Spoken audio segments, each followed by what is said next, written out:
আলাইকুম। দেশ বিদেশ টিভি থেকে হুসেন বলছি। আমার চ্যানেলে সবাইকে স্বাগতম। কয়দিন আগে ইউনূস এবং মোদির বৈঠক হয়েছে ব্যাংককে, এবং এর আগে জাতিসংঘে বৈঠকের চেষ্টা করা হয়েছিল, কিন্তু সেটা সফল হয়নি। এখন মোদি এবং ইউনূসের বৈঠকের পর অনেকে মনে করতেছেন ভাবসাব এরকম, একটা ছক্কা মাইরা দিচ্ছি, ভাবসাব এরকম ট্রাম্পের সাথে মিটিং হয়ে গেছে, এখন পরাশক্তি আমাদের হাতে, এরকম একটা ব্যাপার। কিন্তু এই যে বৈঠকটা হলো, এর কৃতিত্ব কিন্তু ইউনূস সরকারের না। এটা কৃতিত্ব হচ্ছে ভারতীয় দূতাবাস যেটা আছে ঢাকায়, তাদের কৃতিত্ব। তাদের রিপোর্টের ভিত্তিতে আমাদের মোদি সাহেব রাজি হয়েছেন। তারা বলছে কি যে ভারত যে রেসপন্স করছে না বাংলাদেশকে, এবং বাংলাদেশে ভারত বিরোধী মনোভাব দিন দিন বাড়ছে, এর সুযোগ নিচ্ছে পাকিস্তান এবং চীন। আমাদের এই জায়গা থেকে সরে আসা দরকার। এবং এই রিপোর্টের ভিত্তিতেই মোদি বলছে, ও তাহলে তো ভুল হয়ে যাচ্ছে, না তা ঠিক আছে, মিটিং একটা করেই ফেলে। এবং এইটার জন্য আওয়ামী লীগের কেউ হয়তো মন খারাপ করতেছে যে মোদি আমাদের কাছ থেকে ছুটে গেল, ভারত ছুটে গেল, এখন আমাদের কি হবে। আসলে ব্যাপারটা সেরকম না।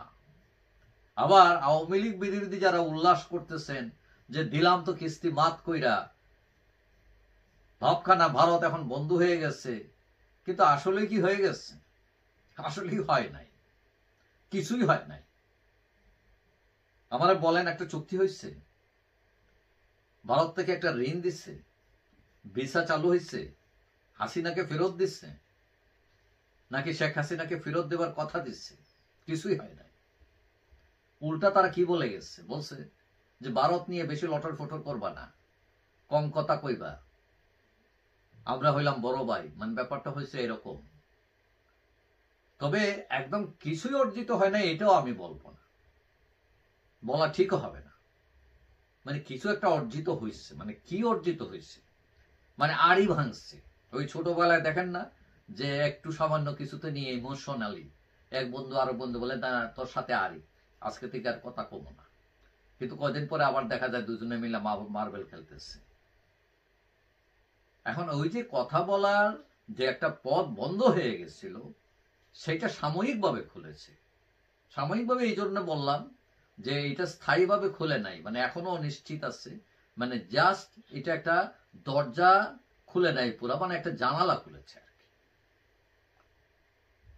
এখন বৈঠকের পর খুশি হয়ে ভারত যদি ইউনূস সাহেবের জন্য, ঠিক আছে 2 কেজি আম পাঠাইছে, যে ইউনূস সাহেব আপনি খাইয়েন, হ্যাঁ মোদি ভালোবাসার শুভেচ্ছা স্বরূপ এটা পাঠাইছে, তখন বুঝতে পারতাম না সামথিং হ্যাপেন, কিছু একটা হয়েছে, হৃদয়ের দুয়ার খুলছে। এখন যা ঘটছে আসলে তা অনেকটা মেকি, ওই যে ভদ্রতার খাতিরে ভদ্রতা, একটা কথা আছে না আমাদের, ব্যাপারটা ওই রকম। আমরা শুধু ডিনাই করে গেলাম, তার সাথে বৈঠকে বসলাম, জিনিসটা খারাপ দেখায়।